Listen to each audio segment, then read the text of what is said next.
नमस्कार शेतकरी मित्रांनो, मी श्याम कावले आज आलेला आहो हरभऱ्याच्या शेतामध्ये। तुम्ही माझ्या मागे बघू शकता, हे हरभरा एकदम म्हणजे चांगल्या कंडिशन मध्ये आणि हा हरभरा आहे दिग्विजय। दिग्विजय या प्रजातीचा हा हरभरा आहे। याला आता सध्या तिकडे बघू शकता प्लिंकर चालू आहे। सध्या हा फुलावर आलेला आहे आणि काही दिवसात याला घाटे भी पकडले जातील।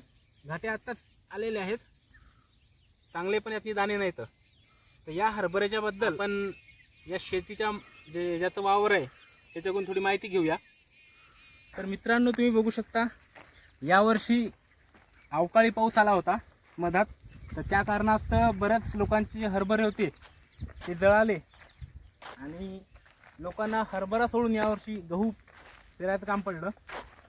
तर आपण या वर्षीच्या हरभऱ्याचा या पिकाबद्दल थोडी माहिती, हे जे आपले रमेश नाम राम राम हो। अरे राम राम, काय चालू आहे? काय निधन चालू आहे बा, जरा हरभऱ्यात दिसायला लागलं। नाव काय तुमचं? ज्ञानदेव कातडे। हो का? हो। कोणता हरभरा आहे? जॅकी आहे। अच्छा, आणि त्या पट्टीतला आता आम्ही पाहिला ते डिगीजे। डिगविजय। मग ते चांगला हरभरा डिगविजय आहे का जाकी हे चांगला आहे? हे पाणी जास्त पाहिजे, याला त्याला पाणी कमी पाहिजे। अच्छा, याला जास्त पाणी पाहिजे। हो। म्हणजे मग उत्पादन जास्त कशात येते? त्यातनी काय येत नाही? येत नाही। अच्छा। हो। तर तुम्ही काय करणार होते? सोयाबीन उतरवायला तर यातले? हो, पतलं पतलं। अच्छा। हो, बरं, चांगलं आहे। असं दिसलं की उपटते माणूस। हा। मग आता लोक किती पाणी झाले याले? याले 2 पाणी झाले। 2 पाणी? एक अवकाळी। त्या अवकाळी पाण्यात म्हणजे हे बचावला? अच्छा, चांगले। बाकी लोकांचे तले जळाले, मोडून पेरले डबल।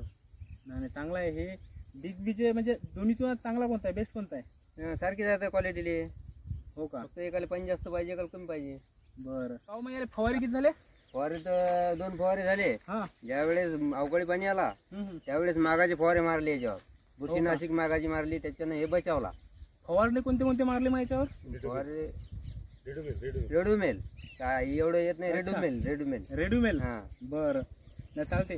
तर शेतकरी बंधूंनो, तुम्हाला जर जाकी आणि दिग्विजय याच्यावर जर फवारे करायचे असले तर मी लिंक तुम्हाला देतो खाली, त्याच्यावरती लिंक ओपन करून तुम्ही ते फवारे आणू शकता। आणि हरभऱ्याला असे आता तुम्ही जे माझ्या मागे बघू शकता एकदम फुलावर आलेला आहे।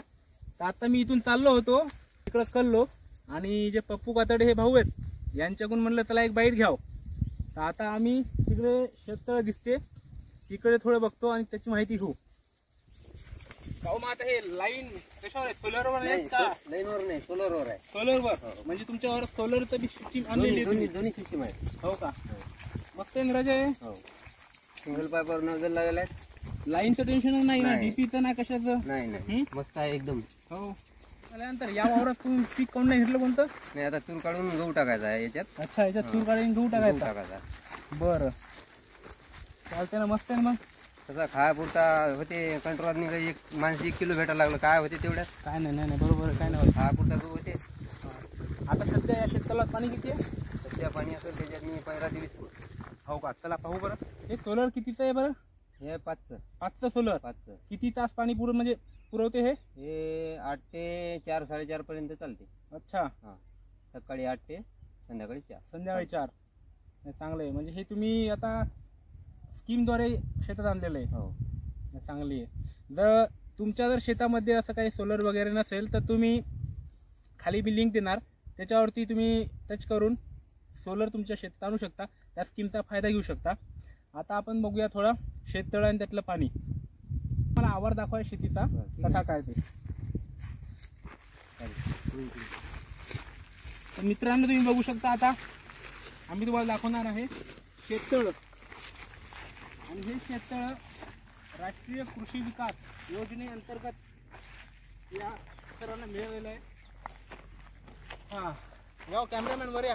शेतकरी मित्रांनो, तुम्ही बघू शकता इथं राष्ट्रीय कृषी विकास योजनेअंतर्गत या सरांनी त्यांच्या शेतामध्ये शेततळ आणलेलं आहे। आता आपण आज जाऊन बघूया शेततळ्याची किती प्रतिशत म्हणजे क्षमता किती आहे या शेततळ्यात पाणी साठवण्याची। तर सरांनी आपल्याला सांगितल्याप्रमाणे या शेततळ्यामध्ये 5000 लिटर पाणी आपण साठवू शकतो।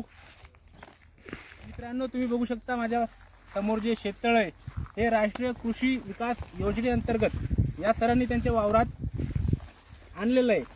तर तुम्हाला जर फळं वगैरे काही आणायचं असेल तर तुम्ही याची नोंद करू शकता, तालुका या ठिकाणी नोंद करू शकता आणि तुमच्या शेतीला, कोरडवाहू शेतीला ओलिताखाली आणून चांगलं भरघोस असं पीक घेऊ शकता तुमच्या शेतीमध्ये. तर मित्रांनो, आज इथे पप्पू होकातडे यांच्या वावरात शेतामध्ये येऊन म्हणजे बरीचशी माहिती आपल्याला मिळाली आहे. तर आजचा हा व्हिडिओ इथेच थांबवूया आणि ह्यानंतर अशीच शेतीबद्दल, शेतीविषयकबद्दल आणि योजनेबद्दल आमच्या यूट्यूब चॅनलवरती अशीच माहिती मिळत राहील. तर आमच्या यूट्यूब चॅनलला सबस्क्राईब करा आणि लाईक करा, जास्तीत जास्त व्हिडिओ शेअर करा. धन्यवाद.